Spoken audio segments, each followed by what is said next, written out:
Ladies and gentlemen, please welcome to the stage our panelists discussing expanding reach, connecting with real-world audiences for smarter insights. Ladies and gentlemen, please welcome to the stage our panelists discussing the Research Remix, a fireside chat on mixing Qual and Quant for maximum impact. Thank you.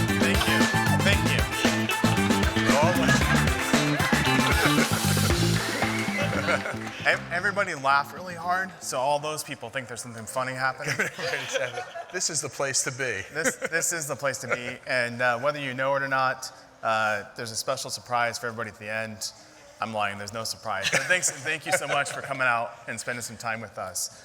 So maybe really quickly, we'll do some introductions and we'll jump into the panel conversation. I think we're talking about the research remix, like Qual, Quant. I'm joined by two illustrious guests. Maybe let's start over here. Steve, nobody knows you. Do you want to start? I am Steve.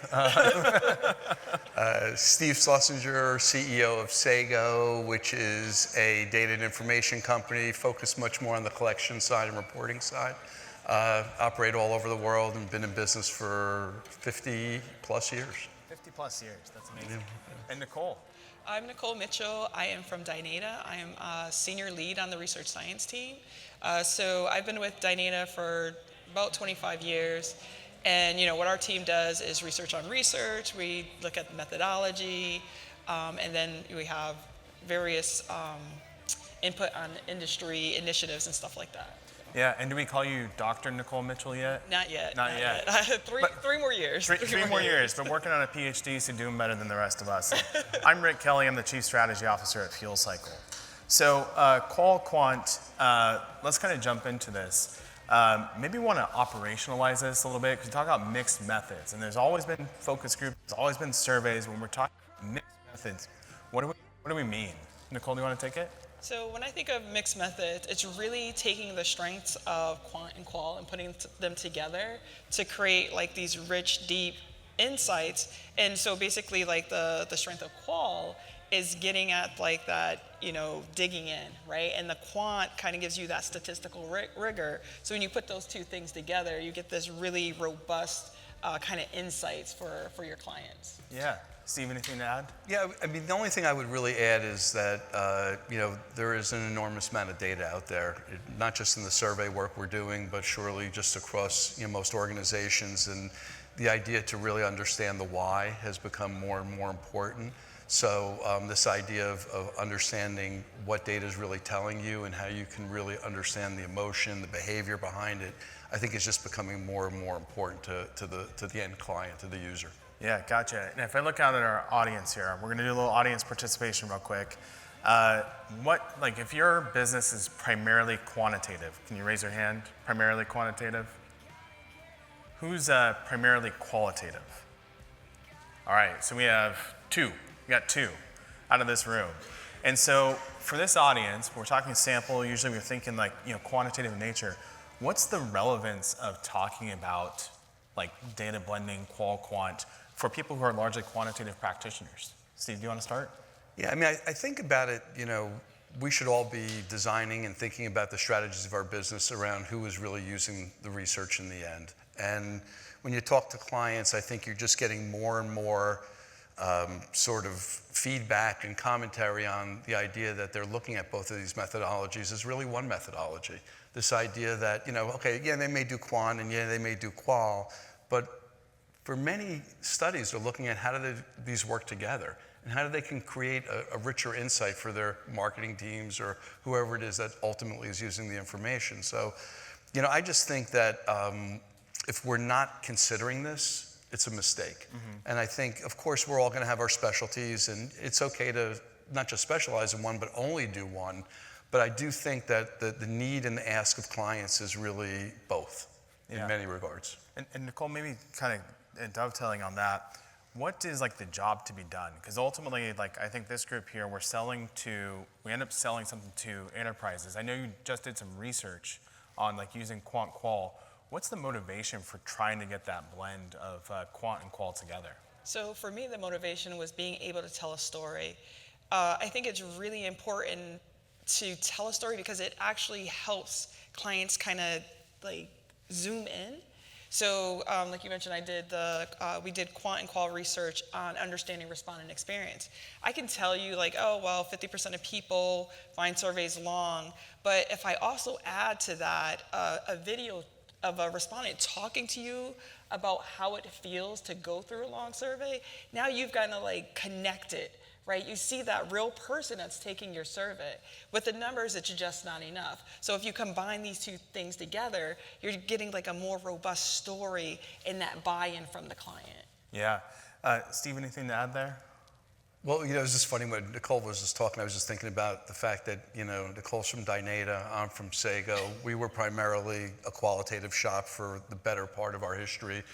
Dynata is surely a quantitative shop, but yet here we are talking about, mixed methods. And it just shows that, this is where we're being pushed. This is what clients are expecting. And, that you can say that from the brand or you can say it from the agency. Either way, they're looking at how do they combine these things together, because they are asked to tell a better story. And they're going to tell a better story with data, but also with qualitative insight. It reminds me, I'm completely going off script here, so I don't remember the name of the paper off the top of my head. Going off script is pretty on brand. But there was a 1983 paper that was published on the efficacy of market research, like how does market research get used? And the number one determinant was not whether the data was correct or anything like that. It was the political viability of the research in an organization, meaning were people willing to accept it? And I think it's that storytelling component that ends up being so important. We see that come up over and over and over again, right? And so, if you think about the role of this group of people here who are primarily quantitative focused, what would you tell them to do to kind of have maximum impact when using these mixed methods to improve storytelling? So in terms of quantitative, I think that it's all about really answering the client's problem. So one of the things that has made it, I guess kind of more relevant, it's always been relevant, is AI, right? So AI makes it so it kind of breaks down these barriers where the client doesn't have to worry about the cost so much anymore. So as you mentioned, I'm getting my PhD, and when you're taught research methods, you're taught qual and quant go together, right? But at some point that kind of separated, and you've got your qual and you've got your quant, but it's always should have been, together. But the thing that has led to kind of that, division is that qual, may cost too much to put with quant.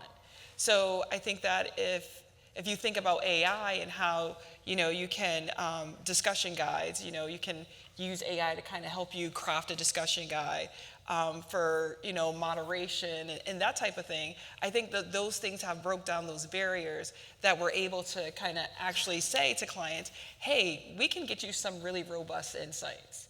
If we put these two methods together and we can, really give you a story that you can bring to your board and really get that buy-in that you need. Yeah. How would you?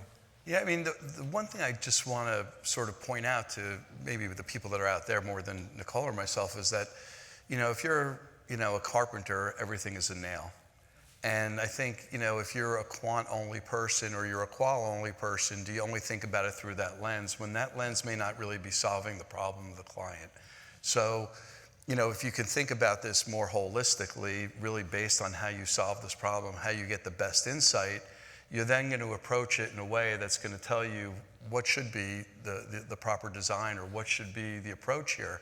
And again, if you're that carpenter and everything does look like a nail, are you open-minded enough to sit there and say, hey, maybe I'm not the right provider here, or maybe I need to partner with someone who could actually work with me on this if I'm not willing to necessarily cover both methodologies. And I think you see a lot of that out there. I mean, it's one of the nicest parts of our industry is that there's an enormous amount of partnering that goes on, and I think that that's only going to continue to be the case as we all become not just specialists, but we have our tricks, and clients need maybe more tricks than they ever have. Yeah.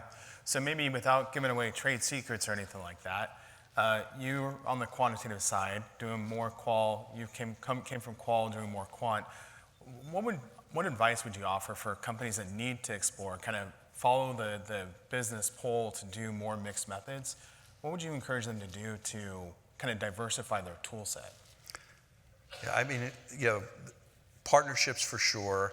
I'd also say that if you have panel, or that's sort of the place that you play, how does your panel engage? If they're used to doing Quant, can they do Qual? Can you engage with them in that way? Are there things that you need to do to prepare for that, and vice versa? If you have a Qual panel, what's going to be like for them to do survey research? I think all of those things are in play and should be considered. I also think you have to think about the long-term strategy of your business. I am convinced that we will only see more of this in time. Look, 20 years ago, communities barely existed.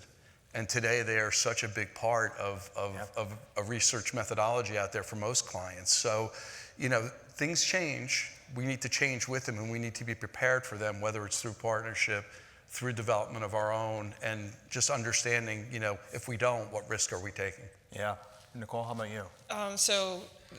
Key that Steve mentioned is partnership.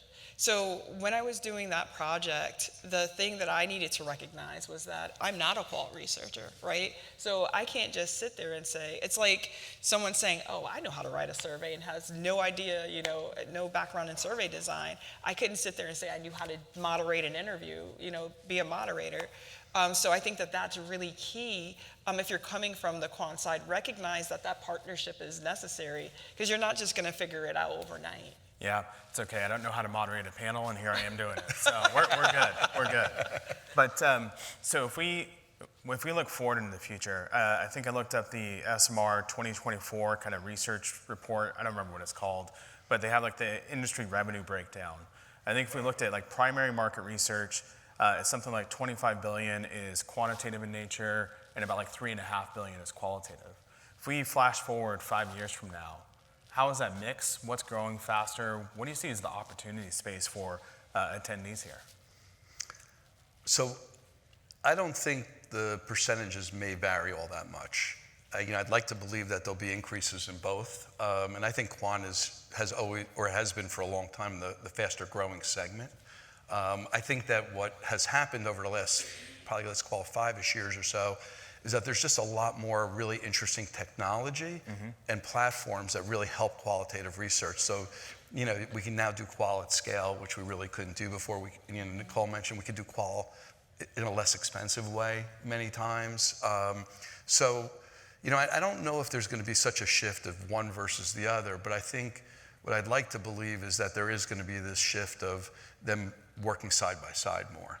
And I would add to that, not just working side by side, but working more longitudinally together. So if you take the, sort of the scenario of a community, or just the scenario of engaging with respondents, and the ability to work with them over periods of time that will include both quantitative and qualitative work. Yeah. How about you, Nicole? I definitely agree with Steve. Also, he's the business expert here. I'm just a researcher. But I see the value in it. And one of the things that we didn't talk about was that the respondent experience. So when we did those interviews, people really wanted to give their opinion on their respondent experience with surveys. So I think it's an opportunity, especially for panels that really focus on quant. It's an opportunity to engage your respondents and give them these situations where they can get on camera, or and speak to their experiences, whether it's with what it's like to take a survey with Dynata, or what is it like for the brand experience? What is it like to purchase this product and stuff like that? And I might add, with typically a higher incentive. Oh yeah, yes. much That's higher. always nice. Well, it's a very different experience too. I mean, maybe one thing to call out is we're again primarily quantitative, but if you look at where qualitative panels are, in many cases it's like the user testings, it's the user interviews, it's the respondent.ios, and they're not here yet. But it's also a very, very different respondent experience than just taking a survey. It requires a lot more investment as well. Do we have 100 minutes left, or is that 1 minute left? Because if it's 100 minutes, I'll keep talking. But if it's 1 minute, Hopefully it's one. if it's 1 minute, we'll go ahead to the audience for questions.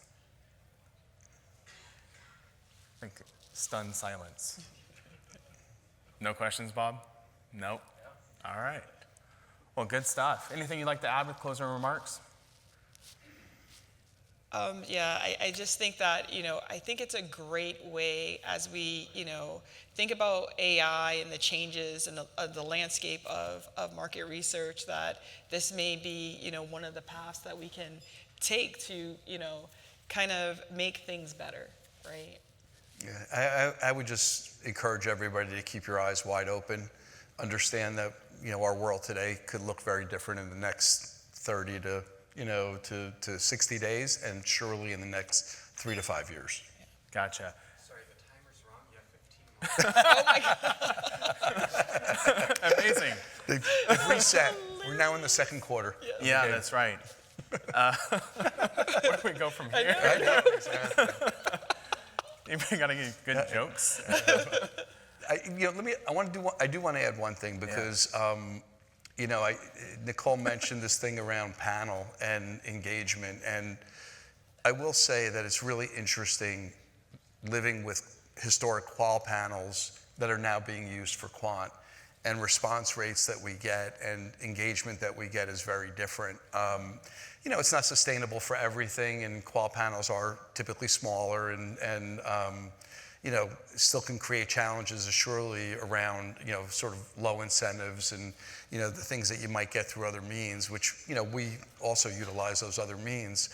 But it is very encouraging to see the engagement and the excitement of people to participate in research. And, we all know we have this problem, which is, a limited supply of people who are willing to do research. So anything that we can do to actually encourage that, and that's why I really love this hybrid methodology, because we're still doing all that survey work, but now we're engaging with them in a way where they do get to, be on a video call, or they get to do something in person, or even maybe something that's more longitudinal in nature, and and they are more engaged with the important work that we're doing, and that's our lifeline at the end of the day. Yeah, and maybe one thing to add as well is, like, observationally, is that I think building the qualitative asset, in many cases, getting on a video, whether it's asynchronous or synchronous, especially on the asynchronous video, which is a very large kind of, larger market almost than online focus groups, and there's a need for people to be trained how to participate in research, because you have the whole component where you're talking out loud or doing something that is kind of foreign.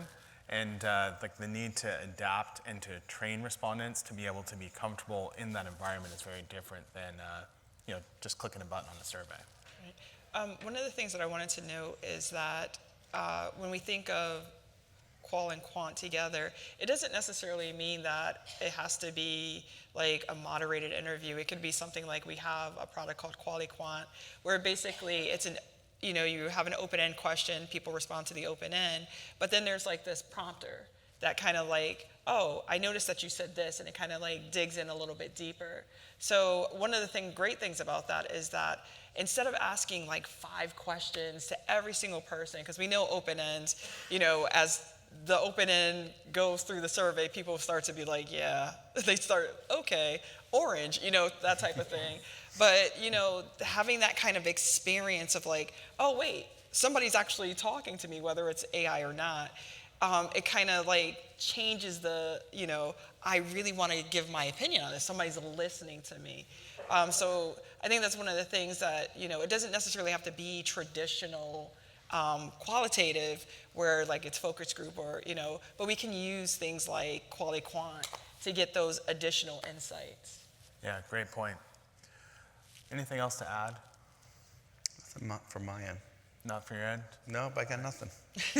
There we go. So just, to kind of summarize it, like the kind of trend is around that storytelling, the need to have more impactful insights that ultimately influence like business decisions.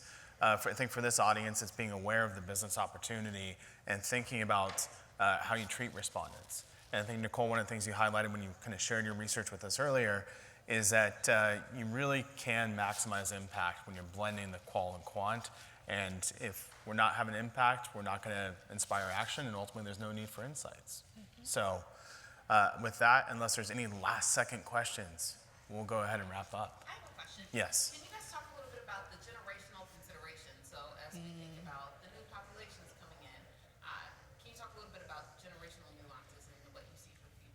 Ooh, that's a good one. Yeah. Yeah, I'll repeat it. Just the question was around generational nuances of participating in different research modes. Got it?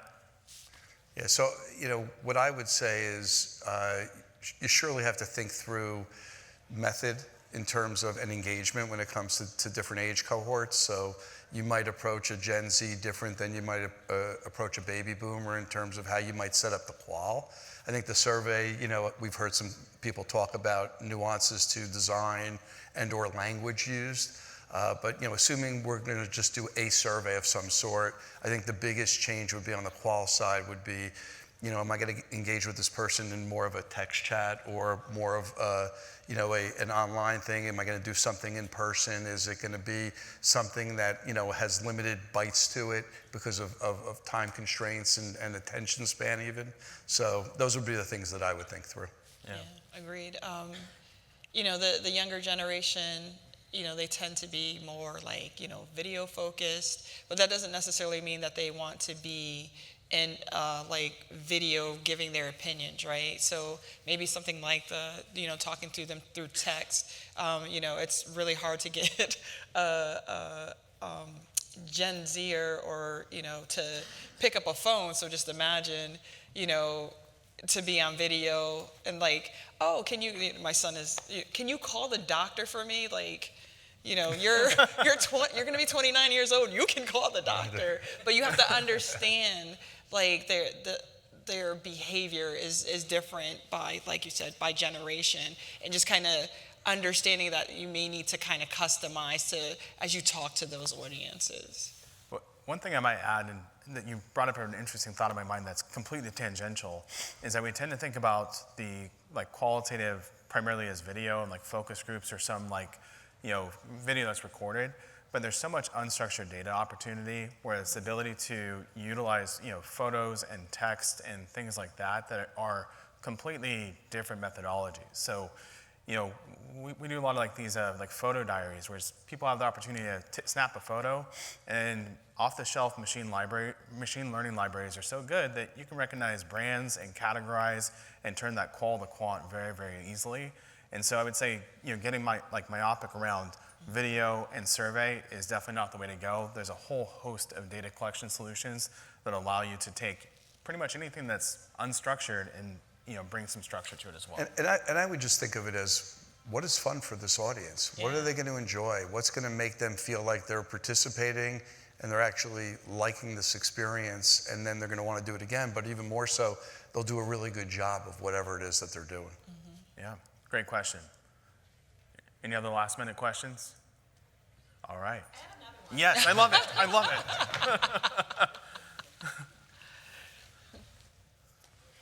And for the sake of our illustrious audience, I'll come to the mic this time.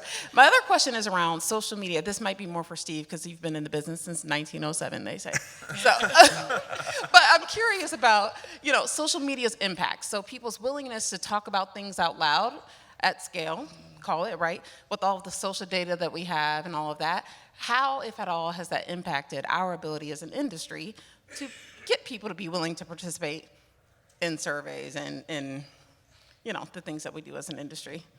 Yeah, I mean, it's funny because social media and scraping and, just sort of the overall, sort of data gathering around that, this has been a conversation that's been happening for quite some time. And what's interesting is that conversation isn't as loud as it used to be.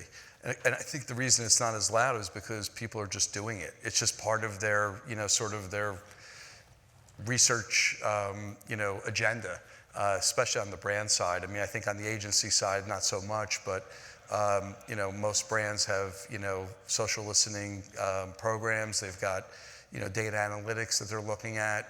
I think what's relevant about it is how that weaves into what we do for them beyond that. So whether that is qual or quant, whether it's what are the research objectives, what can they get from that they want. It's also one of the reasons why I'm a really big believer in qualitative research, because the data just can't really give us the why in the same way. we have so much information. It's great that we have all this information. We could understand the trends around that information. And yes, it does impact our world. But at the same time, if you look at SMR data as an example, I don't think it's changed all that much. So if we, you could be disappointed that we're not growing as much as an industry. I get it. But if you want to just say we're flat as an industry, think about all the things that have happened over the last 10, 15, 20 years in our industry, and yet we're still doing survey research, we're still doing focus groups, we're still talking to respondents in lots of different ways. That hasn't really changed all that much other than maybe some of the ways we talk to them.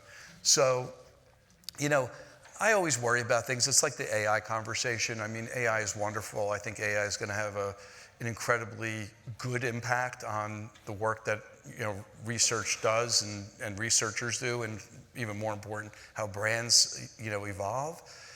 But I think it's a good thing. I don't think it's a bad thing. And frankly, I think what I'm hearing a lot from brands is that, hey, if we can do this faster, or we can do this easier, or we can do this with less money, then I can spend more money in other places. Now, of course, there's always the risk that budgets can get cut, but I find that most of the conversations are around being more empowered versus being stripped of. Yeah. What would you add, Nicole? Yeah, I completely agree with that. I don't think I add anything to that. All right. I think he covered it. Steve said it all.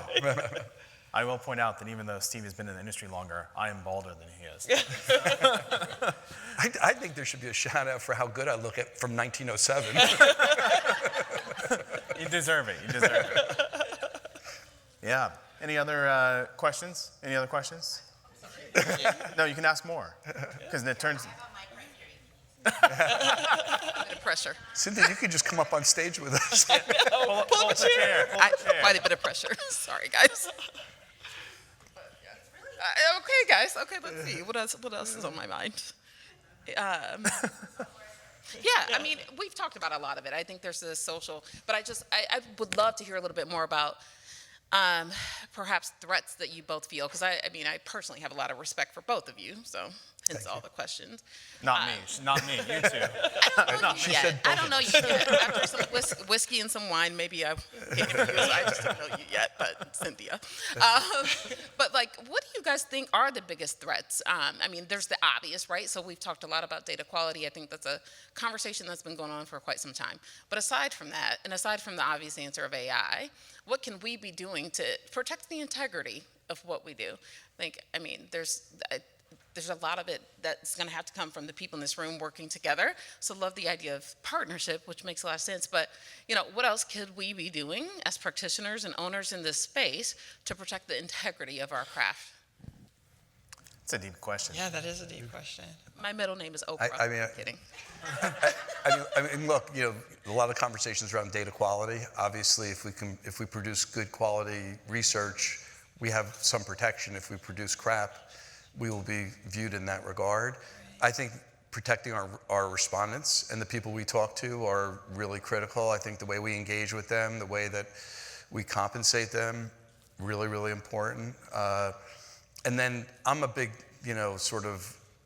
believer in how we think about our businesses. And, I think the more we keep an open mind and the less we put our heads in the sand and not realize that the world does change, and it changes exponentially faster than it ever has, I think we'll be better prepared for what's in front of us. And if we don't, then I think you're going to see companies go out of business. I think you'll see companies flounder, and I think you'll see new entries into the market that embrace these changes. And that's actually, right, I'm the old guy who's been around for a while. That's the most interesting part when I look back and see what this landscape has looked like for the last 40 years.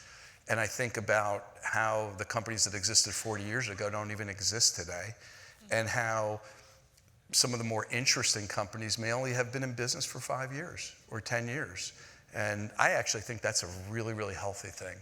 But it can be scary for many. You didn't ask me, you asked them. But I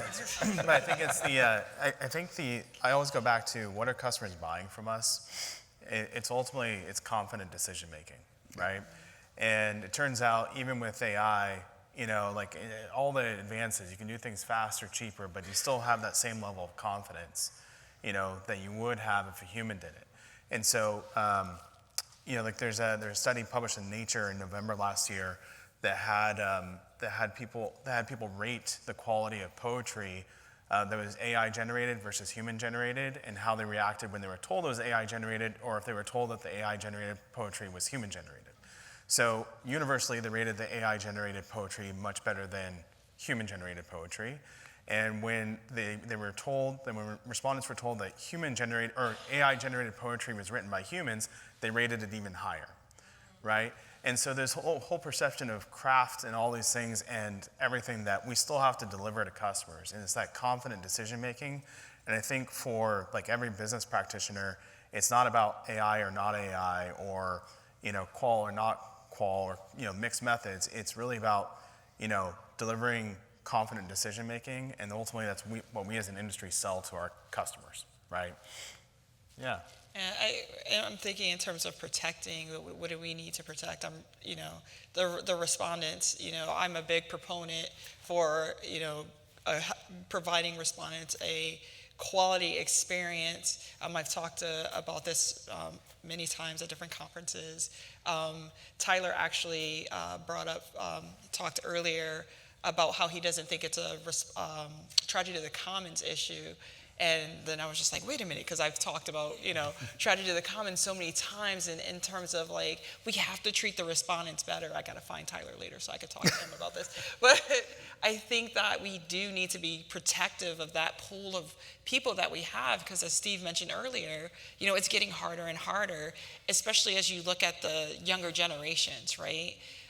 They don't view research the same way as the older generations. So we have to be protective of who we do have, and we have to kind of be open-minded on how do we reach out to people so that we can get them back into thinking like research is really important. I need to be part of this. My voice needs to be heard. Any more questions?